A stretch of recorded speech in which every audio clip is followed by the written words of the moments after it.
Hello बच्चों, कैसे हो आप सभी। मैं आशा करता हूँ कि आप सभी स्वस्थ होंगे, मस्त होंगे और आपकी पढ़ाई भी बहुत अच्छे तरीके से चल रही होगी।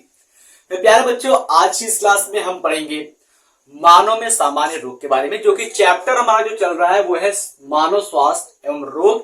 तो इसी में हम दूसरा क्लास पढ़ेंगे, दूसरा लेक्चर पढ़ेंगे, वो होगा मानव में सामान्य रोग।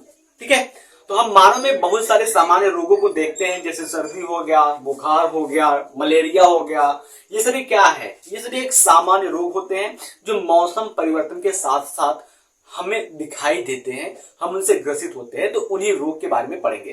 तो रोग को पढ़ने से पहले हम ये जान लेते हैं कि जो रोग होता है, कोई भी इंसान जो बीमार होता है वो किस वजह से बीमार होता है, उसको हम देख लेते हैं। तो अगर हम हेडिंग की बात करते हैं तो हमारा हेडिंग क्या हो जाएगा? तो मेन जो हेडिंग हो जाएगा वो हो जाएगा मानव में सामान्य रोग,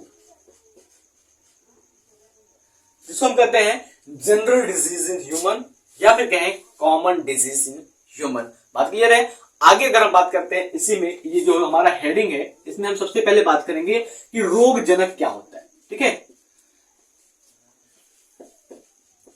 रोग जनक। अब रोग जनक का मतलब क्या होता है भाई? रोग जनक को इंग्लिश में कहते हैं पैथोजेन। ठीक है, पैथोजेन की बात करते हैं। देखो पैथोजेन होता क्या है, पैथोजेन होता क्या है? तो अगर हम बात करते हैं कि पैथोजेन जो होता है वो एक प्रकार का रोग उत्पन्न करने वाला कारक होता है। ठीक है, एक प्रकार का रोग उत्पन्न करने वाला कारक होता है। ठीक है, तो हम इसे कहेंगे पैथोजेन। तो अगर हम इसको डेफिनेशन में लिखना चाहें तो कैसे लिखेंगे? ऐसे कारक जो मानव में रोग उत्पन्न करे,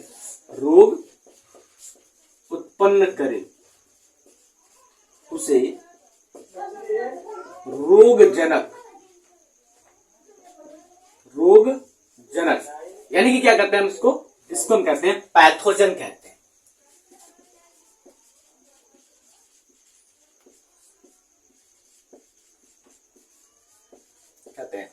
अगर इसी बात को इंग्लिश में लिखना हुआ तो कैसे लिखेंगे? हम लिखेंगे the factor which cause disease in human called pathogen. ठीक है, the factor which cause disease in human are called pathogen. इसका मतलब यह हुआ कि कोई भी कारक हो जाए, XYZ, किसी भी प्रकार का फैक्टर हो जाए, अगर वो मनुष्य के अंदर रोग उत्पन्न कर रहा है तो वो क्या कहलाएगा? पैथोजन, यानी कि रोगजनक कहलाएगा। अब बात ये आती है कि जो पैथोजन होते हैं, जो रोगजनक होते हैं, वो कितने प्रकार के होते हैं? कई प्रकार के होते हैं रोगजनक, उसकी बात करते हैं तो नहीं, रोगजनक जो होते हैं वो मुख्य रूप से दो प्रकार के होते हैं। ठीक है, अगर हम बात करते हैं पैथोजन के टाइप की, यहां पर लिखता हूं मैं टाइप्स ऑफ पैथोजन।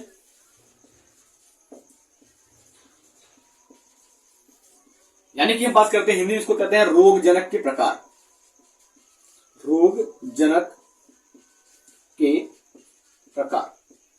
अब देखो रोगजनक के जो प्रकार होते हैं वो दो प्रकार के होते हैं।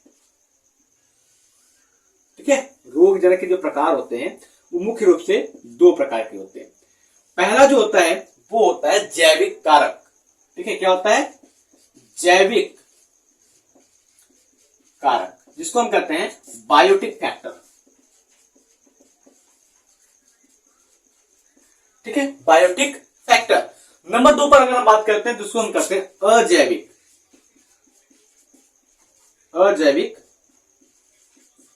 कारक, जिसको हम कहते हैं एबायोटिक फैक्टर।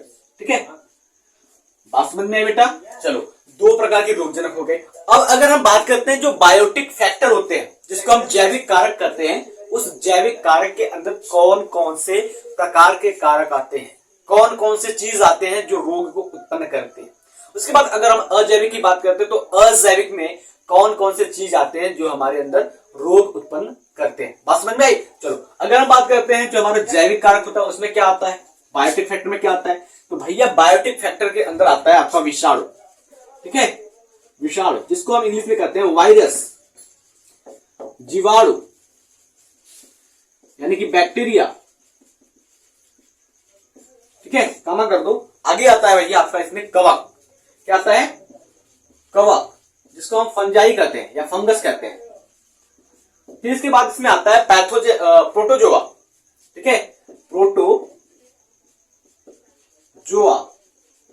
इसको भी इंग्लिश में कहते हैं प्रोटोजोआ। उसके बाद इसमें आता है एक कृमि, जिसको हम वर्म कहते हैं। क्या होता है? कृमि, जिसको हम क्या कहते हैं? वर्म कहते हैं। तो अभी तक आपने इन सभी चीजों को देखा जो रोग को उत्पन्न करते हैं। जी हाँ, ये वही चीज है जो आपके अंदर, हमारे अंदर, आपके घर वालों के अंदर, आपके पास पड़ोस में, हमारे पास पड़ोस में सभी लोगों को रोग उत्पन्न करने के लिए जिम्मेदार होते हैं। तो अभी हाल ही में हमारा जो बीता हुआ है लॉकडाउन, किस वजह से लॉकडाउन लगा था? एक कोरोना नाम का वायरस आया था, कोविड वायरस आया था ना, जिसकी वजह से लॉकडाउन लगा था। बच्चों की पढ़ाई नुकसान हुई थी, हमारी खुद की, आपकी भी, ठीक है। बहुत सारे लोगों को नौकरी छोड़नी पड़ी, ठीक है। अलग अलग सभी के साथ घटनाएं हुई कोरोना काल में। तो भैया कोरोना क्या था? वो एक प्रकार का वायरस था ना, एक प्रकार का विषाणु था। और उसके बाद अगर हम जीवाणु की बात करते हैं तो बहुत सारे जीवाणु होते हैं जो हमें, आप में, अन्य लोगों में रोग उत्पन्न करते हैं। जैसे हम टाइफाइड की बात करते हैं, टाइफाइड होता किससे?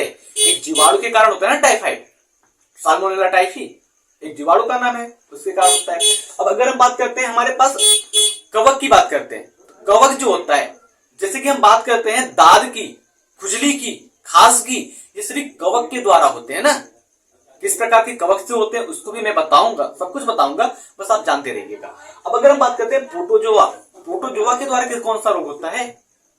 प्रोटोजोआ के द्वारा मलेरिया, नाम सुने हो ना मलेरिया का?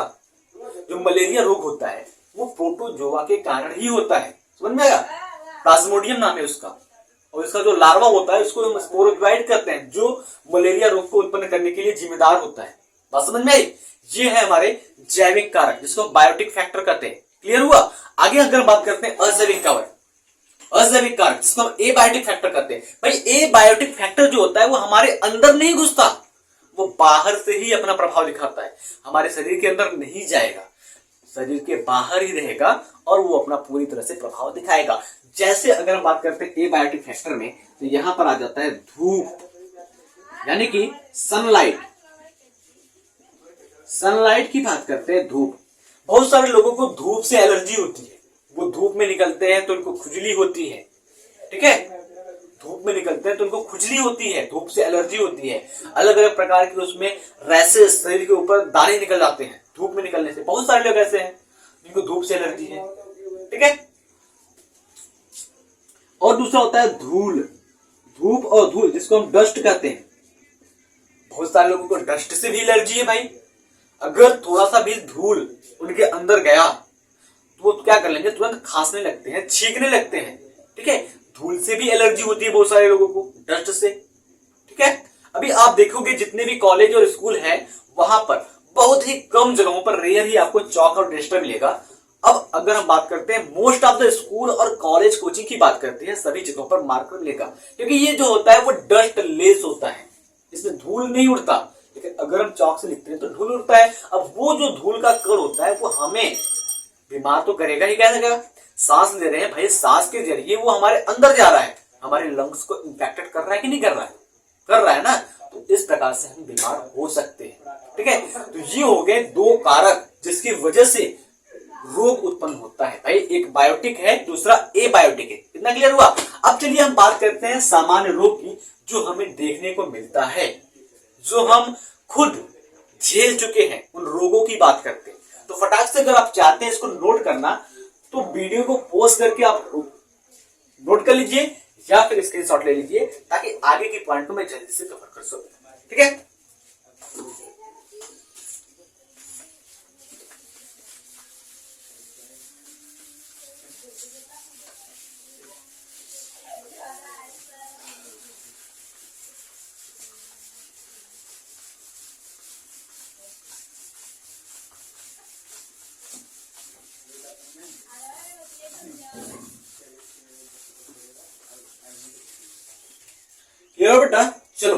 हम बात करते हैं, आगे क्या बात करेंगे हम, सामान्य रोग बात कर रहे हैं मनुष्यों में। अब देखो, किसी भी रोग को पढ़ने से पहले उसके अंदर उसका क्या क्या चीज जानना जरूरी है।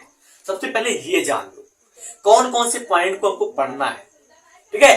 तो हमको किसी भी रोग को पढ़ने से पहले पढ़ना है रोग का नाम, रोग का नाम। भाई रोग का नाम जानेंगे तब तो हम जानेंगे उसके बारे में कि ये किसके कारण होता है, ये कैसे फैलता है, इसका लक्षण क्या है, इसका बचाव क्या है, तभी तो हम जानेंगे। जब तक नाम नहीं पता रहेगा तब कहां से जानेंगे। तो पहले हम जानेंगे रोग का नाम, यानी कि नेम ऑफ द डिजीज। उसके बाद हम जानेंगे रोग जनक। रोग जनक की बात करते हैं या रोग कारक की बात करते हैं, जिसको हम करते हैं पैथोजेन। पैथोजेन की बात करते हैं, रोग कारक जिसको कहते हैं, किसके कारण से ये रोग होता है उसको।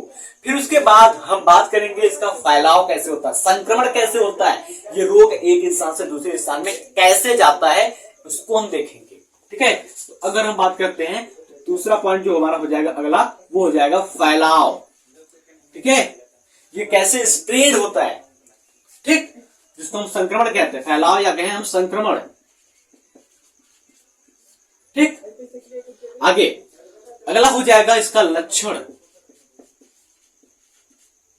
ठीक है। क्या हो जाएगा, लक्षण हो जाएगा। क्या क्या लक्षण, क्या क्या सिम्टम्स दिखाई देते हैं इस रोग को होने के बाद, ठीक है। और अगर हम बात करते हैं कि जो इसका संक्रमण होता है, प्रभावित अंग होता है, वो कहां पर होता है, कौन सा प्रभावित अंग होता है, प्रभावित अंग की बात करते हैं, ठीक है। उसके बाद अगर हम बात करते हैं फैलाव,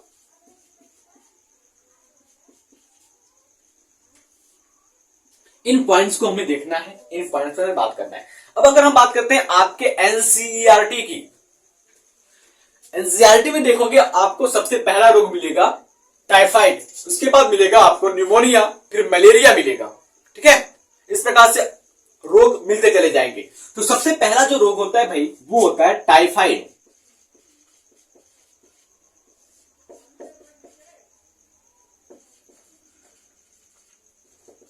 टाइफाइड तो थोड़ा सा स्पेलिंग मिस्टेक हो रहा है, तो मैं इसको नहीं लिख रहा। टाइफाइड, अभी टाइफाइड जो रोग होता है वो किसके द्वारा होता है भाई, टाइफाइड रोग जो होता है वो एक जीवाणु के कारण होता है। उस जीवाणु का नाम है साल्मोनेला टाइफी, ठीक है। साल्मोनेला टाइफी, ठीक है। साल्मोनेला टाइफी के कारण क्या होता है, टाइफाइड रोग होता है। उसके बाद अगर हम बात करते हैं कि ये जो टाइफाइड रोग होता है वो फैलता कैसे है, पर्सन टू पर्सन, एक इंसान से दूसरे इंसान में ये कैसे फैलता है भाई, ये फैलेगा, जरूर फैलेगा। हम बात करते हैं ये फैलता है दूषित भोजन और पानी का उपयोग करने से।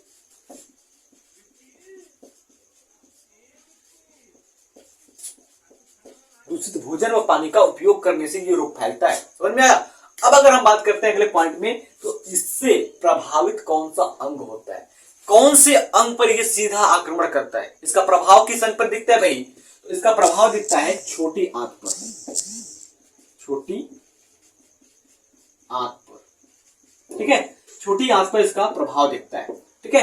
अब अगर हम बात करते हैं कि ये जो टाइफाइड रोग होता है वो इतना भयानक होता है कि अगर इसका इलाज सही समय पर न कराया जाए तो ये छोटी आंत में होल कर देता है, छेद कर देता है साल्मोनेला टाइफी, जिस वजह से इंसान की मृत्यु हो सकती है, मौत हो सकती है, समझ में आया। अब अगर इसके फैलाव की बात करते हैं, फैलाव तो हो गया, इसके लक्षण की बात करते हैं। लक्षण क्या होता है, कैसे हम पहचानेंगे कि टाइफाइड रोग हुआ है। बात सिंपल सी है, अगर टाइफाइड रोग हुआ है तो आपको बुखार आना तय है, ठीक है। तो टाइफाइड हुआ है तो यानी कि इसका सिंपल सी बात अगर हम बात करते हैं बुखार, ठीक है, जिसको फीवर कहते हैं। पेट दर्द, पेट दर्द होगा भाई, पेट दर्द तो जाहिर सी बात है, क्योंकि ये जो साल्मोनेला टाइफी है वो आक्रमण कर रहा है आपकी छोटी आंत पर। छोटी आंत तो भाई पेट में ही है, पेट तो दर्द होगा ही। अब अगर बात करते हैं आगे, मरोड़, ऐंठन भी होता है, ठीक है, आदि इसके लक्षण है। आदि क्या है, टाइफाइड के लक्षण है। इतना क्लियर हुआ? तो आप पहले रोग को लिख लीजिए, फिर हम आपको बताते हैं दूसरा रोग कौन सा है, फिर तीसरा रोग, फिर चौथा रोग, बारी बारी से हर एक रोग को बताएंगे। ठीक है, चलिए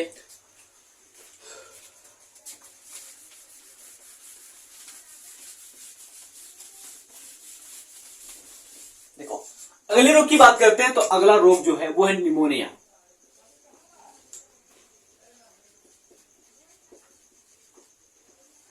निमोनिया, निमोनिया की बात करते हैं तो निमोनिया जो रोग होता है वो स्ट्रेप्टोकोकस निमोनी नामक जीवाणु से होता है। आपके एनसीईआरटी में मेंशन है भाई, एनसीईआरटी में दिया हुआ है कि निमोनिया रोग किसके कारण होता है। तो निमोनिया रोग स्ट्रेप्टोकोकस निमोनी के कारण होता है। और साथ में एक और जीवाणु का नाम दिया गया है जिसको हीमोफिलस इन्फ्लुएंजी के नाम से जानते हैं। क्या?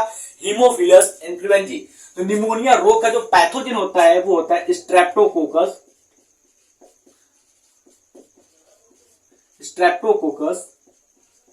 Pneumoniae, Streptococcus pneumoniae. ठीक है, और अगर हम बात करते हैं आगे दूसरा जीवाणु कौन सा है, या करके हम लिख सकते हैं हीमोफिलस इन्फ्लुएंजी,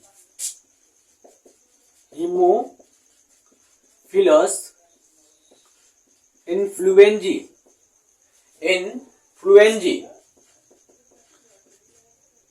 इसके कारण निमोनिया रोग उत्पन्न होता है। अब बात करते हैं कि इसका फैलाव कैसे होता है भाई। तो इसका फैलाव होता है संक्रमित व्यक्ति के बर्तन इस्तेमाल करने से। जो रोगी है उसका बर्तन, यानी कि हम बात करते हैं जिस बर्तन में रोगी व्यक्ति ने खाना खाया है, बिना बर्तन को धोए आप उसी बर्तन में खाना खाओगे तो आप भी निमोनिया के रोगी हो जाओगे। अगली पॉइंट अगर हम बात करते हैं तो ये और कैसे फैलता है। तो जो संक्रमित व्यक्ति होता है वो अगर छींकता है तो उसके ड्रॉपलेट जो होते हैं या फिर एरोसॉल जो होता है वो बाहर आ जाते हैं, और उस एरोसॉल को सांस के द्वारा अंदर लेने से भी निमोनिया रोग उत्पन्न हो जाते हैं। तो आप केवल एक याद रखिए, संक्रमित व्यक्ति के जूठे बर्तन में भोजन खाने से या संक्रमित व्यक्ति के बर्तन को उपयोग करने से निमोनिया रोग फैलता है। तो लिखेंगे हम संक्रमित व्यक्ति के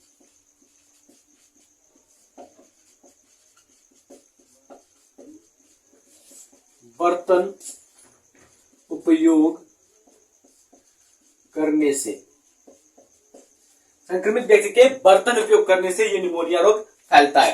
ठीक है, अगली पॉइंट की बात करते हैं। अगले पॉइंट में अगर हम बात करते हैं प्रभावित अंग कौन सा होता है, तो भैया निमोनिया रोग में जो प्रभावित अंग होता है वो होता है फेफड़ा, यानी कि लंग्स होता है। और लंग्स के अंदर आपके वायु कोष्ठ पाई जाती है जिसको एयर चैम्बर के नाम से जानते हैं।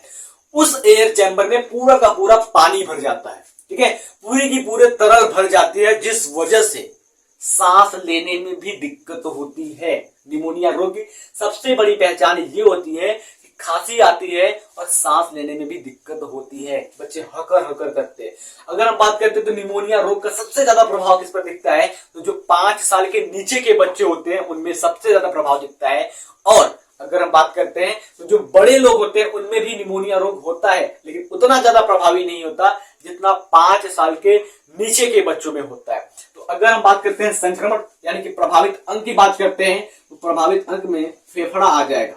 ठीक है, जिसको हम कहते हैं वायु कोष्ठ में पूरा पानी भर जाता है, वायु कोष्ठ में पानी भर जाता है।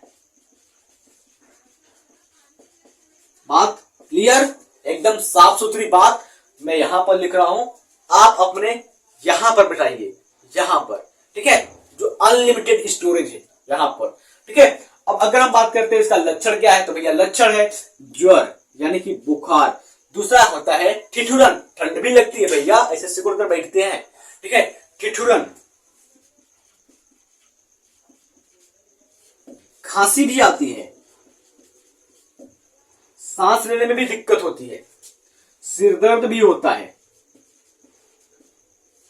और अगर ये भयानक रूप ले तो होठ और नाखून जो होते हैं वो धूसर से नीले रंग के हो जाते हैं। ठीक है, तो आगे हम लिखेंगे गंभीर अवस्था में, गंभीर अवस्था में होठ धूसर से, होठ व नाखून धूसर से नीले हो जाते हैं, नीले रंग के हो जाते हैं। बात समझ में आई भाई? अच्छी बात है अगर समझ में आ गई। और इसमें बहुत ज्यादा कुछ रखा नहीं है, आपको केवल नाम याद करना है और किसके कारण होता है उसको याद करना है, कैसे होता है इसको याद करना, बहुत ज्यादा तो है नहीं। ठीक है, बस केवल हल्ला उड़ा हुआ है कि भाई रोग है, रोग है, कुछ नहीं है। आप नाम याद करिए कौन सा रोग है, किसके कारण होता है और ये कैसे फैलता है, कौन सा अंग प्रभावित होता है और इसका लक्षण क्या है। बस इन्हीं पॉइंट को आप ध्यान दीजिए, सब कुछ क्लियर हो जाएगा।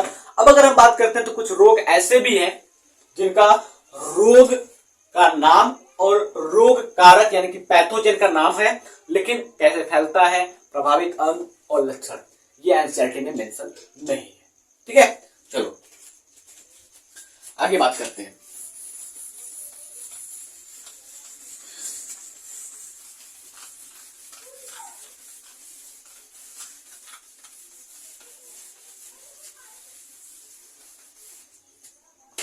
अगर हम बात करते हैं अतिसार, अतिसार एक रोग है जिसको हम एमोबियोसिस के नाम से भी जानते, सॉरी अतिसार पेचिस। ठीक है, अतिसार पेचिस, अतिसार को हम पेचिस के भी नाम से जानते हैं भैया। पेचिस जिसको डायसेंट्री के नाम से भी जानते हैं। अतिसार में क्या होता है भाई, पेचिस यानी कि पेट झड़ने लगता है, बहुत ज्यादा पोटी होती है। ठीक है, ये होता किसके द्वारा है, ये होता है सिंजिला। ठीक है, सिंजेला के द्वारा होता है, सिंजेला एक जीवाणु है जिसके कारण ये होता है। दूसरा अगर हम रोग की बात करते हैं, यहीं पर लिखता हूं मैं, दूसरे रोग की बात करते हैं तो प्लेग, प्लेग जो रोग होता है, प्लेग, प्लेग जो रोग होता है भैया वो एर्थीनिया पेस्टिस के नाम से एक जीवाणु होता है, उसके कारण फैलता है, एर्थीनिया पेस्टिस।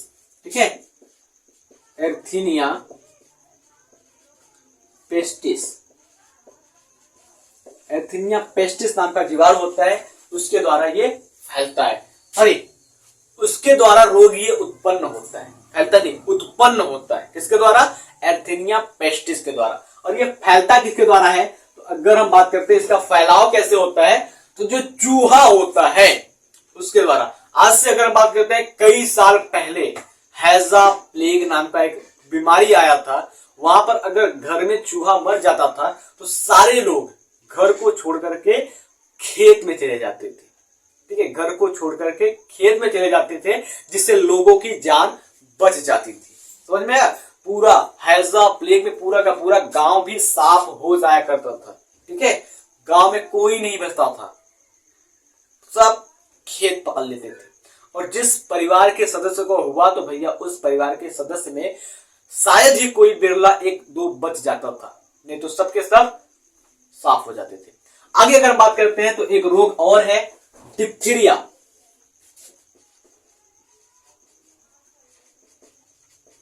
डिप्थीरिया, डिप्थीरिया की बात करते हैं तो डिप्थीरिया जो होता है वो कार्नी बैक्टीरियम डिप्थीरी नाम के जीवाणु से फैलता है। कार्नी बैक्टीरियम डिप्थीरी, कार्नी बैक्टीरियम डिप्थीरी नाम के जीवाणु से ये रोग फैलता है। जस्ट एक सेकंड, थोड़ा सा रुकेंगे आप।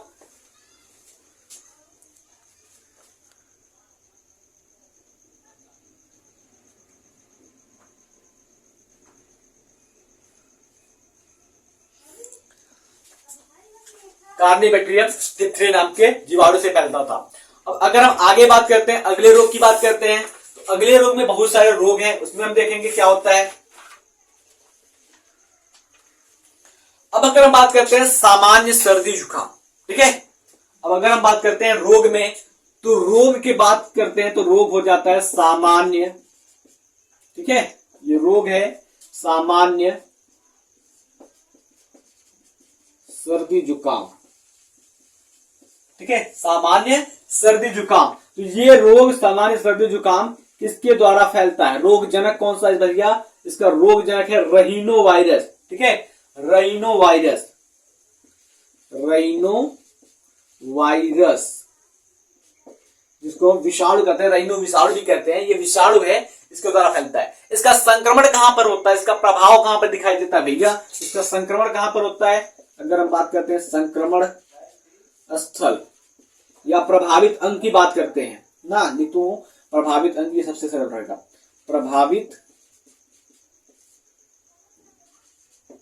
अंग की अगर हम बात करते हैं तो प्रभावित अंग में आपका जो नाक होता है वो और श्वसन मार्ग प्रभावित होता है। नाक एवं श्वसन मार्ग ये दो चीजें प्रभावित होती है। और इसका फैलाव या संक्रमण कैसे होता है, तो रोगी व्यक्ति के सामने बैठने से, उसके छींक से होता है, रोगी व्यक्ति के रुमाल का उपयोग करने से होता है। ठीक है, रोगी के छींक से एवं रोगी के रुमाल का उपयोग करने से होता है।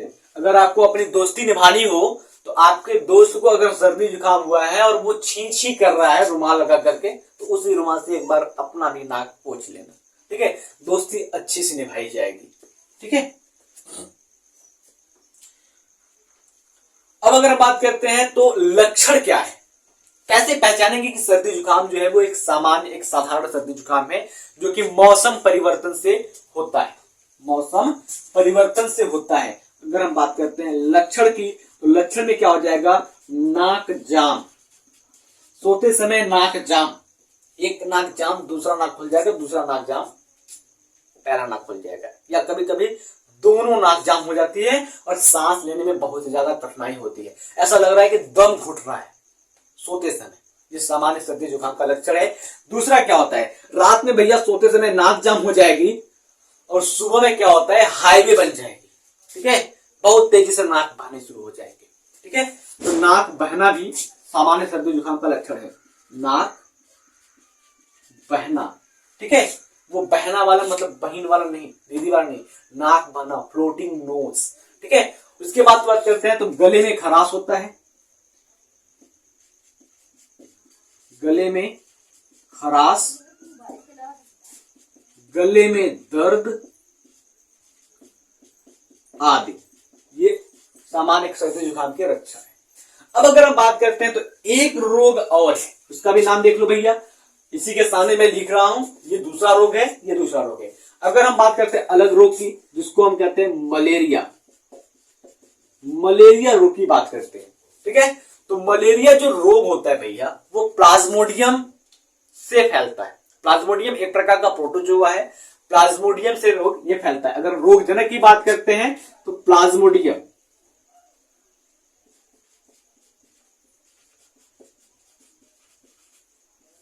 ठीक है, प्लाज्मोडियम, सॉरी प्लाज्मोडियम कहते हैं, प्लाज्मोडियम नहीं, प्लाज्मोडियम। अब देखो प्लाज्मोडियम के कई प्रजातियां होती हैं, जैसे अगर हम बात करते हैं प्लाज्मोडियम वाइवेक्स, प्लाज्मोडियम मलेरियाई, प्लाज्मोडियम फैल्स